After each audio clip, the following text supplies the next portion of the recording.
দর্শক, চট্টগ্রামের সহকর্মীর সাথে আমরা সংযোগ স্থাপন করতে পারিনি। সংবাদের পরবর্তী অংশে যদি তার সাথে সংযোগ সম্ভব হয় আমরা নিশ্চয়ই চট্টগ্রামের ডেঙ্গু পরিস্থিতির খবর জানাবো আপনাদের। রাজধানীর শাহবাগ থানার একটি হত্যা মামলায় সাবেক আইজিপি চৌধুরী আব্দুল্লাহ মামুনের 4 দিনের রিমান্ড মঞ্জুর করেছে আদালত। এছাড়া তেজগাঁও ও শেরেবাংলানগর থানার আরও 2টি মামলায় গ্রেপ্তার দেখানো হয়েছে। এসব মামলায় সাবেক আইনমন্ত্রী আনিসুল হক, সালমান এফ রহমান, শাহজাহান খান এবং সাদেক খানকেও গ্রেপ্তার দেখানো হয়েছে। এর আগে মঙ্গলবার সকালে তাদের মেট্রোপলিটন ম্যাজিস্ট্রেট সাইফুজ্জামানের আদালতে হাজির করা হয়।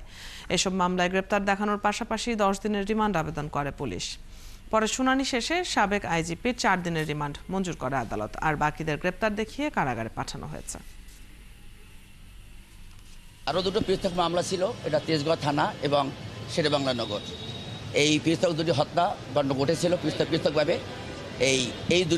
এই মামলায়ও আনিসুল হক, সালমান এফ রহমান, সাদেক খান, তারপর শাহজাহান খান এবং আইজিপি চৌধুরী আব্দুল্লাহ মামুনকেও দেখানো হয়েছে। বিজ্ঞ আদালত সন্তুষ্ট হইয়া এদেরকে কারাগারে পাঠানোর নির্দেশ প্রদান।